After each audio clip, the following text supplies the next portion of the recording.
Hello everyone, मेरा नाम है डॉक्टर गोपाल शर्मा। आपका स्वागत है मेरे यूट्यूब चैनल पर। आज इस वीडियो में हम ऐसी प्रॉब्लम के बारे में डिस्कशन करेंगे जिसके बारे में लोग ओपनली डिस्कस करने से कतराते हैं। इस प्रॉब्लम को हम कहते हैं पोस्ट RARP यूरिनरी इनकॉन्टिनेंस, यानी कि प्रोस्टेट कैंसर के लिए किए जाने वाली रोबोटिक सर्जरी के बाद यूरिन लीक होना। प्रोस्टेटेक्टमी एक लाइफ सेविंग सर्जरी है, बट इसके बाद यूरिन लीक होना इसका एक कॉमन साइड इफ़ेक्ट। आज इस वीडियो में हम बिल्कुल मेडिकल फैक्ट्स के ऊपर बात करेंगे कि आखिरकार सर्जरी के वक्त ऐसा क्या होता है कि जो कि इस सर्जरी के बाद यूरिन लीक देखा जाता है, और हम बात करेंगे कि इसकी रियलिस्टिक रिकवरी टाइम क्या है। चलिए स्टार्ट करते हैं इस वीडियो को। तो सर्जरी के इफ़ेक्ट को समझने से पहले हमें एनाटमी को समझना पड़ेगा।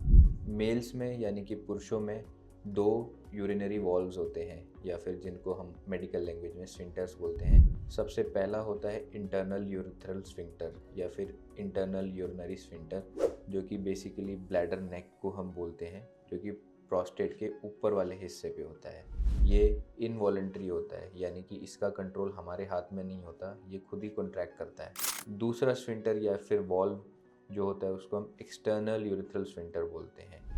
इसका कंट्रोल हमारे हाथ में होता है, तो इसलिए इसको वॉलंटरी स्फिंक्टर बोलते हैं। इसी स्फिंक्टर की वजह से हम अपने यूरिन को कॉन्शियसली कंट्रोल कर पाते हैं। नॉर्मली ये दोनों स्फिंक्टर एक साथ काम करते हैं ताकि मेल्स में यूरिन का लीकेज ना हो। जब हम किसी पेशेंट की रोबोटिक रेडिकल प्रोस्टेटेक्टमी करते हैं तो प्रोस्टेट के साथ साथ इंटरनल स्फिंक्टर भी निकल जाता है, क्योंकि ये प्रोस्टेट के साथ जुड़ा होता है, तो इसको बचा पाना काफ़ी मुश्किल होता है। तो इसका मतलब ये है कि आपके यूरिनरी कंट्रोल की जिम्मेदारी 100% आपके एक्सटर्नल स्फिंक्टर पे आ जाती है। पर सर्जरी के बाद ये एक्सटर्नल यूरिथ्रल स्फिंक्टर कंट्रोल लेने में टाइम लगाता है, क्योंकि हम सर्जरी के दौरान उसी एरिया में डायसेक्शन करते हैं और उस एरिया में कुछ नर्व्स होते हैं, मसल्स होती हैं जो कि उस टाइम पे स्ट्रेच हो जाती हैं। तो इसलिए ये यूरिनरी स्फिंक्टर थोड़ा सा टाइम लेता है रिकवरी में। तो जब तक कि ये यूरिनरी स्फिंक्टर अकेले लोड लेने के लिए कारगर नहीं हो जाता, तब तक खांसने, चीखने, उठने बैठने पे जो यूरिन लीक होता है उसको हम स्ट्रेस यूरिनरी इनकॉन्टिनेंस बोलते हैं। यानी कि स्ट्रेस की वजह से जो यूरिन इनकॉन्टिनेंस हो जाता है उसको SUI यानी कि स्ट्रेस यूरिनरी इनकॉन्टिनेंस बोलते हैं। तो अब हम बात करेंगे रियलिस्टिक रिकवरी लाइन के बारे में। जब हम इस सर्जरी के बाद लगभग 7 से 10 दिन के बाद जब कैथेटर निकालते हैं, उसी दिन से हम पेशेंट्स को डाइपर यूज़ के लिए रेकमेंड करते हैं, क्योंकि मोस्ट ऑफ द यूरिन उसी टाइम पे लीक होने लग जाता है डाइपर में। इसमें मैं आपको कोई झूठी उम्मीद नहीं दूंगा, और इनफैक्ट अगर कोई सर्जन आपको ये बोले कि नहीं मेरे तो 90% पेशेंट्स का यूरिन लीक कैथेटर रिमूवल के बाद ठीक हो जाता है, तो you should take this information with a pinch of salt, because medical data भी इसको ये नहीं बोलता है। इनफैक्ट 90 to 95% पेशेंट्स का यूरिन लीक होता है कैथेटर रिमूवल के बाद। सर्जरी के बाद जब आपका कैथेटर निकल जाता है, आपको पहले 1-2 हफ्ते में लगेगा कि आपको बहुत ज़्यादा यूरिन लीक हो रहा है और डाइपर यूज़ करना पड़ रहा है। उसी टाइम पे हम आपको कीगल एक्सरसाइज समझाते हैं। आप कीगल एक्सरसाइज जैसे धीरे धीरे करना शुरू करते हैं तो लगभग 50% पेशेंट्स का 3 महीने तक यूरिन कंट्रोल कम्प्लीटली आ जाता है। फिर नेक्स्ट फेज़ होता है जिन पेशेंट्स का इस टाइम पे भी यूरिन कंट्रोल नहीं आया।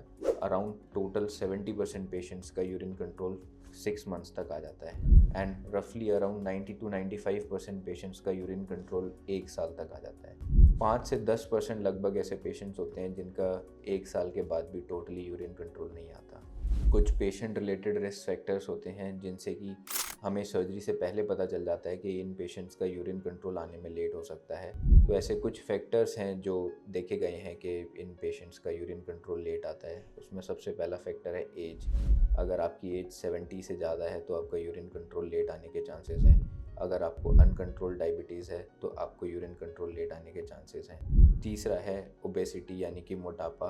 अगर आप ओबीस हैं या आपका BMI ज़्यादा है तो आपका यूरिन कंट्रोल लेट आने के चांसेस हैं। पर इन फैक्टर्स से भी ऐसा देखा गया है कि ज़रूरी नहीं कि आपको यूरिन कंट्रोल आए ही ना, आ सकता है बट आपको लेट आ सकता है।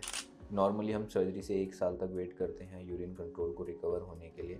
कुछ 5-10% पेशेंट जिनका यूरिन कंट्रोल 1 साल तक नहीं आता है उनको हम आगे सर्जरी के लिए रिकमेंड करते हैं, जो कि यूरिन कंट्रोल के लिए रिकमेंड की जाती है। नेक्स्ट हम बात करेंगे कि इस लीकेज का सोल्यूशन क्या है, आप इसे नेचुरली कैसे ठीक कर सकते हैं। तो सबसे इम्पॉर्टेंट जो ट्रीटमेंट है वो है कीगल एक्सरसाइजेस, मैं एक सेपरेट कीगल एक्सरसाइजेस पे वीडियो बनाऊंगा जिसको कि आप डिटेल में देख सकते हैं। कीगल एक्सरसाइजेस बेसिकली आप अपनी पेल्विक मसल्स को स्ट्रॉन्ग करते हैं ताकि आपका एक्सटर्नल यूरेथ्रल स्फिंक्टर भी स्ट्रॉन्ग हो जाए और वो आप यूरिन कंट्रोल कर सकें। यदि आप खुद से एक्सटर्नल स्फिंक्टर मसल या फिर ग्रुप ऑफ मसल को रिकॉग्नाइज नहीं कर पा रहे हैं तो हम आपको फिजियोथेरेपिस्ट के पास भी भेज सकते हैं जो कि बॉडी में इलेक्ट्रोड्स लगा के आपको बता सकें कि आपकी एग्जैक्टली कौन सी मसल्स हैं और आपको उनको कैसे कंट्रोल करना है। तो लास्ट ऑप्शन इसमें ये होता है कि लगभग 5 से 10% पेशेंट जिनका यूरिन कंट्रोल एक्सरसाइजेस के बाद भी नहीं आता है उनको हम आर्टिफिशियल यूरेथ्रल स्फिंक्टर या फिर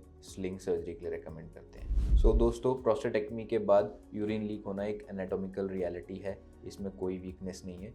इसमें पेशेंस और डेली कीगल एक्सरसाइजेस करने की ज़रूरत है।